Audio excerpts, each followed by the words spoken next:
Hi guys, welcome to Cricket Chat with Venkatesh. It was a perfect game for Team India. Batting, bowling, fielding అన్నిట్లో బ్రహ్మాండంగా shine అయ్యారు మన players. Plus మన strategy కూడా బాగుంది, team selection కూడా బాగుంది. సో అన్నీ కలిసి వచ్చిన మ్యాచ్. డెఫినెట్గా ఇండియాకి ఇది అవసరం, ఎందుకంటే after disappointing Border Gavaskar trophy something to lift our spirits, అదే అక్కడ జరిగింది.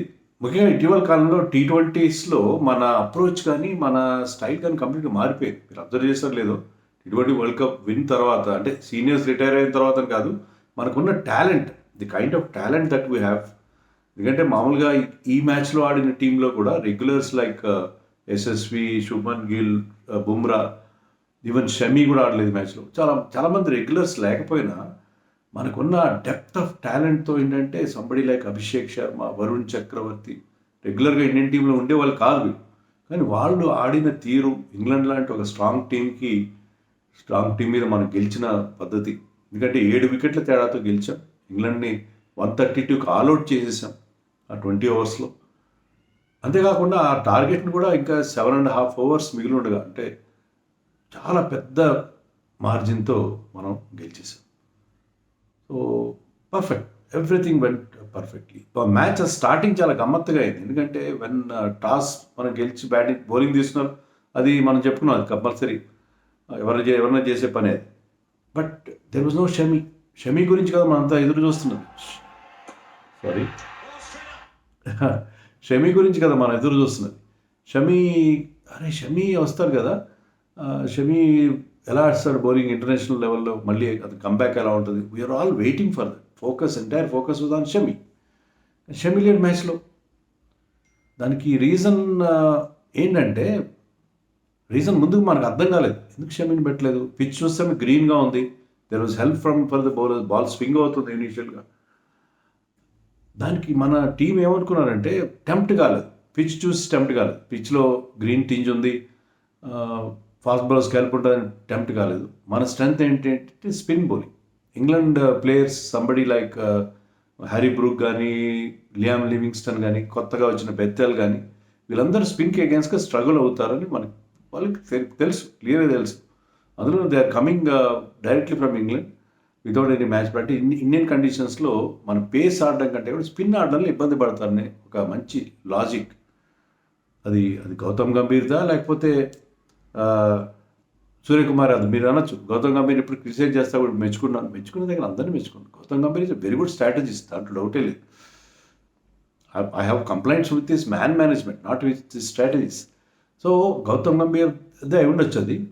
సో ఇనీషియల్గా అర్థం కాలేదు, ఏంటబ్బా షమీని పక్కన పెట్టారు. కానీ వాళ్ళు స్పిన్ ఆడిన తీరు చూసిన తర్వాత 3 స్పిన్నర్స్తో ఇండియా వెళ్ళడం, అందులో ఏంటంటే నేను చెప్పాను కదా, ఒక వీడియో కూడా చేశాను, 8 దాకా బ్యాటింగ్ డెప్త్ ఉండాలి, కానీ మనకి మంచి స్పిన్నర్స్ టీంలో ఉండాలి. Washington Sundar is not wicket taking spinner. దానికి వాళ్ళు ఫార్ములా వర్కౌట్ చేసింది ఏంటంటే, ఒకే ఒక స్పెషలిస్ట్ పేసర్తో వెళ్తాం, with Hardik Pandya as ever second seamer, Nitish Kumar Reddy if necessary as a third seamer. అలా వెళ్ళి 2 wicket taking spinners, Varun Chakravarthy, Ravi Bishnoi ఇద్దరిని ఆడించాలంటే మీకున్న ఆప్షన్ ఏంటి? Going with 1 specialist seamer. లేదు అంటే మీ బ్యాటింగ్ వీక్ అవుతుంది. If you're playing Shami, Arshdeep and 1 ఈ 2 అటాకింగ్ స్పిన్నర్స్తో మీరు వెళ్తే ఏమవుతుందంటే మీకు బ్యాటింగ్ డెప్త్ తగ్గిపోతుంది. అలా కాకుండా చేయాలంటే there is only alternative is playing just 1 specialist seamer. మీరు చూడండి, నెక్స్ట్ మ్యాచ్లో Arshdeep may not play. Arshdeep అంటే అంత మంచి బౌలింగ్ వేసిన అర్ష్దీప్ ఏంటంటే ప్లేయర్స్ రొటేట్ అవుతారు. షమీ 5 మ్యాచ్లు ఆడే పరిస్థితి ఉండేది కాదు. ఒకవేళ ఈ మ్యాచ్లో ఆడించినా సరే అతను 5 మ్యాచ్లో కాకుండా 3 మ్యాచ్లో లేదా 4 మ్యాచ్లు అట్ ద మోస్ట్ ఆడిస్తారు. ఎందుకంటే తర్వాత అతను వన్డే సిరీస్ కూడా ఆడతాడు కాబట్టి షమీ వర్క్లోడ్ని మేనేజ్ చేస్తారు. సో ఇక్కడ ఆ డెసిషన్ బాగా పర్ఫెక్ట్గా వర్కౌట్ అయింది. But when India started bowling, మనం డ్యూ ఫ్యాక్టర్ అనుకున్నాం, కానీ డ్యూ ఫ్యాక్టర్ ఉంది. ఈవెన్ ఇండియా బౌలింగ్ చేసేటప్పుడు కూడా టవల్స్ వర్ అవుట్ క్వైట్ ఎర్లీ, ఎందుకంటే బాగా డ్యూ ఫ్యాక్టర్ ఈ 2 టీమ్స్కి ఉంది ప్రాబ్లం. 7 గంటలకు ఎర్లీ స్టార్ట్ చేసినా కూడా. కానీ మెయిన్గా ప్రాబ్లం ఏమైందంటే ఇంగ్లాండ్ బ్యాట్స్మెన్కి ball was swinging and bouncing. So ఆ గ్రీన్ టింజ్ వల్ల జాస్ బట్లర్ కూడా మ్యాచ్ పోస్ట్ మ్యాచ్ దాంట్లో అదే చెప్పాడు, ఇనీషియల్గా బౌలర్స్ చాలా హెల్ప్ ఉందని చెప్పాడు. అదే England bowlers they were bowling rockets. Mark Wood was touching 153, Jofra Archer was touching 149. అంత స్పీడ్లో వేస్తున్నా కూడా వాళ్ళకి సెకండ్ బౌలింగ్ చేసేసరికి అంత అడ్వాంటేజ్ కాలేదు. మొత్తం మీద టాస్ గెలవడం ఇండియాకి చాలా కలిసి వచ్చింది. అదే ఇంగ్లాండ్ కనుక ఫస్ట్ బౌలింగ్ చేసి ఉంటే మన బ్యాట్స్మెన్ కూడా చాలా ఇబ్బంది పడి ఉంటారు. So Harshdeep bowling tremendous spells, 3 hours bowling వేసాడు, అద్భుతంగా వేసాడు. 2 wickets వచ్చినాయి అంత అక్కడే. సో ఫిల్ సాల్ట్ అతను కూడా కేకేఆర్కి ఆడేవాడు. చాలామంది కేకేఆర్ ప్లేయర్స్ ఉన్నారు ఇక్కడ, గ్రౌండ్తో ఫెమిలియర్గా ఉండేవాడు. సో ఫిల్ సాల్ట్ని ఫస్ట్ ఓవర్లోనే అవుట్ చేసేసాడు ఫస్ట్లోనే, and he got 1 more wicket. So Harshdeep bowled brilliantly. That first స్పెల్లో 2 wickets తీయడంతో మనకి ఆ ఎడ్జ్ అక్కడే వచ్చేసింది. But Buttler was batting beautiful. Buttler Hardik Pandya మీద విరుచుకుపడ్డాడు ఫస్ట్ ఓవర్లోనే. బట్లర్కి ఈ స్పిన్ ఆడడం కానీ ఇండియన్ కండిషన్స్ కొత్త ఏం కాదు. సో బట్లర్ అద్భుతంగా బ్యాటింగ్ చేయడం అనేది మనం చూసాం ఒకవైపు. మరో వికెట్లు పడుతూనే ఉన్నాయి. ఇంగ్లాండ్ బెండకెట్ కానీ ఎవరు కూడా నిలబడిన పరిస్థితి. సో హర్షదీప్ తర్వాత వరుణ్ చక్రవర్తి వచ్చాడు. వరుణ్ చక్రవర్తి వచ్చి హ్యారీ బ్రూక్ లుక్ గుడ్, ఒక 2 6 కొట్టాడు. Harry Brook look very good. కానీ హ్యారీ బ్రూక్ స్పిన్ వీక్నెస్ మనకు తెలుసు కదా. So Varun Chakravarthy got in clean bowled. అదే ఓవర్లో ఈ గాట్ 1 more wicket. ఎవరిని అవుట్ చేశాడు? I think Liam Livingstone out చేశాడు. సో ఒకే ఓవర్లో 2 wickets తీసేసరికి ఇంగ్లాండ్కి బ్రేక్స్ పడిపోయాయి. బట్లర్ కూడా అంతవరకు చాలా అగ్రెసివ్గా ఆడుతున్న బట్లర్ కూడా ఎప్పుడైతే 4 wickets పడ్డాయో అతను తెలుసు మిగతా బ్యాట్స్మెన్ ఎవరు కూడా పెద్ద ఎక్స్పీరియన్స్ లేదని చెప్పి. సో అతను హ్యాడ్ డ్రాప్ యాంకర్, అతను కాస్త రిస్క్ తీసుకోవడం తగ్గించేశాడు. సో బట్లర్ కనుక ఎవరైనా కంపెనీ ఇచ్చి ఉంటే బట్లర్ ఒక పెద్ద స్కోరు చేసే పరిస్థితి ఉండేది, టీం పెద్ద స్కోర్ అందించే పరిస్థితి ఉండేది. కానీ ఎప్పుడైతే వరుణ్ చక్రవర్తి ఒకే ఓవర్లో 2 wickets తీశాడో అక్కడ వాళ్ళకి ఇబ్బంది అయ్యింది. వరుణ్ చక్రవర్తి చాలా సందర్భాలు చెప్పాడు, ఇటీవల కాలంలో అతను సైడ్ స్పిన్ వదిలేశాడు, కాన్సన్ట్రేటింగ్ ఆన్ ఓవర్ స్పిన్ వల్ల ఏంటంటే is getting the dip and extra bounce కూడా. బౌన్స్ వస్తుంది, బాల్ డిప్ కూడా అవుతుంది. దానివల్ల అతనికి ఏంటంటే వికెట్ టు వికెట్ లెంత్ అతను మిస్ అయితే కనుక విల్ బీ ఇన్ డేంజర్. ఎల్బిడి అవుతాడు, క్లీన్ బౌలింగ్ అవుతాడు. ఎందుకంటే అతను యాక్యురేట్గా వేస్తాడు, అతని లెంత్ కూడా పర్ఫెక్ట్గా దట్ ఇన్ బిట్వీన్ లెంత్ వేస్తాడు. మరీ షార్ట్ ఉండదు, మరీ డ్రైవబుల్ లెంత్ ఉండదు. Very accurate and very very deceptive. అతని డెలివరీ మీరు స్లో మోషన్లో చూపించినట్టు చూడండి. అతను ఎక్కడి నుంచి డెలివరీ చేస్తాడు. కొన్నిసార్లు బ్యాకప్ ది హ్యాండ్ ఉంటుంది, గుగ్లీస్ ఉంటాయి, రకరకాలుగా హ్యాండ్ కూడా మరి విచిత్రంగా తిప్పుతాడు. సో ఆ mystery element of Varun Chakravarthy prove to be the winner and he's the man of the match.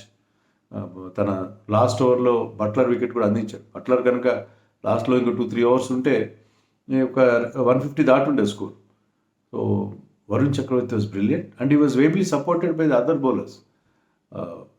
Axar Patel first ఓవర్లో ఎక్కువ రన్స్ ఇచ్చాడు, బట్లర్ అతని మీద విరుచుకుపడ్డాడు. కానీ తర్వాత when he came to the second spell అప్పటికి వికెట్లు కూడా పడేసరికి తన యాక్యురసీతో అతను he got couple of wickets.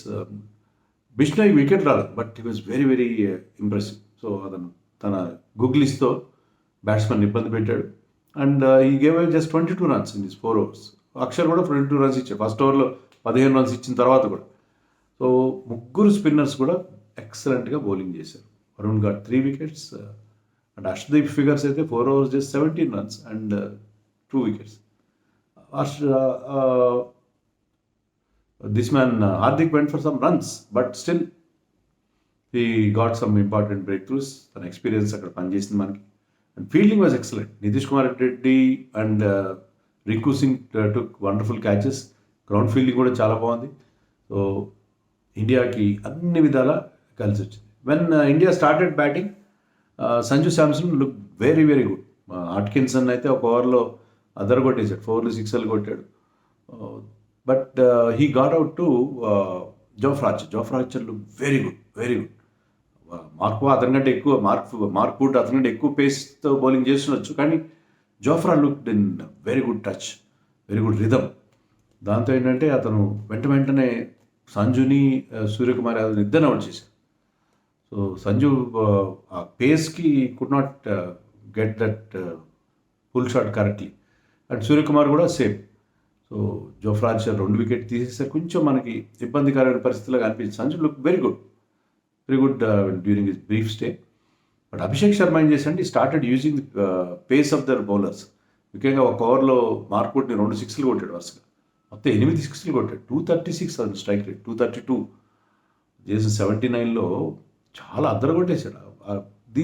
This kind of innings, ఇలాంటి ఇన్నింగ్స్ ఆడతాడు అతను. అదే కదా అతని ప్రత్యేకత ఏంటంటే ఆన్ హిస్ డే ఈ can win you the matches.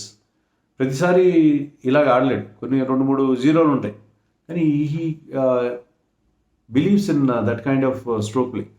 So 8 సిక్స్లు కొట్టాడు. ఇంగ్లాండ్ బౌలర్స్ని ముఖ్యంగా స్పిన్నర్స్ మీద విరుచుకుపడతాడు అతను. నాకు తెలుసు the kind of six heating ability. అది చిన్న గ్రౌండ్, మనం చెప్పుకున్నాం స్మాల్ గ్రౌండ్ కాబట్టి సిక్స్లు కూడా ఎక్కువ వచ్చాయి. తిలక్ వర్మ అది సపోర్ట్ ఇచ్చాడు. 80-85 రన్స్ పార్ట్నర్షిప్లో ఈ was just spectator. Tilak Varma అతనికి ఆ ఎబిలిటీ ఉంది. అది ఏంటంటే స్టాండ్ ఇస్తాడు. సో తిలక్ వర్మ, అభిషేక్ అవుట్ అయినా కూడా Tilak Varma got India through, so without any further damage.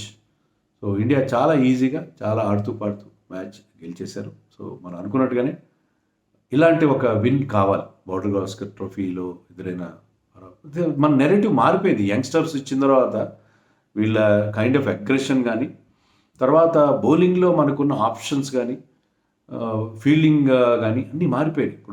ఇప్పుడు ఈ T20 side is looking really like the champion. No doubt మనం జింబాబ్వేలో వరల్డ్ కప్ గెలిచిన 1-2 మ్యాచ్లు ఓడిపోయాం, ఒక మ్యాచ్ ఓడిపోయాం. బట్ ఓవరాల్గా ఏంటంటే మన టీం ఇప్పుడు లుకింగ్ లైక్ ఏ రియల్ T20 ఛాంపియన్ టీం లాగా అనిపిస్తుంది. మనకున్న టాలెంట్ నేను నిన్న కూడా చెప్పాను, ఒక్కొక్క ప్లేస్కి 4-5 ప్లేయర్స్ రెడీగా ఉన్నారు. They are equally good. So T20లో we're looking good. But still మనం చెప్పాల్సింది ఏంటంటే the way Jofra Archer and Mark Wood bowled, వాళ్ళ పేస్ కానీ, మంచి వికెట్ మీద వాళ్ళకి first use of the pitch దొరికి, లేకపోతే వాళ్ళకి పెద్ద స్కోర్ ఉంటే 150-160 స్కోర్ ఉంటే కష్టమే వాళ్ళని ఫేస్ చేయడం, అంత ఈజీ ఏం కాదు. So it's not going to be that easy. సిరీస్లో ఫస్ట్ మ్యాచ్ గెలిచేసాం కాబట్టి ఇంగ్లాండ్ అంత ఈజీగా అనుకోవడానికి లేదు. 4 మ్యాచ్లు ఉన్నాయి ఇంకా. England can still come back, but this match was really enjoyable కదా.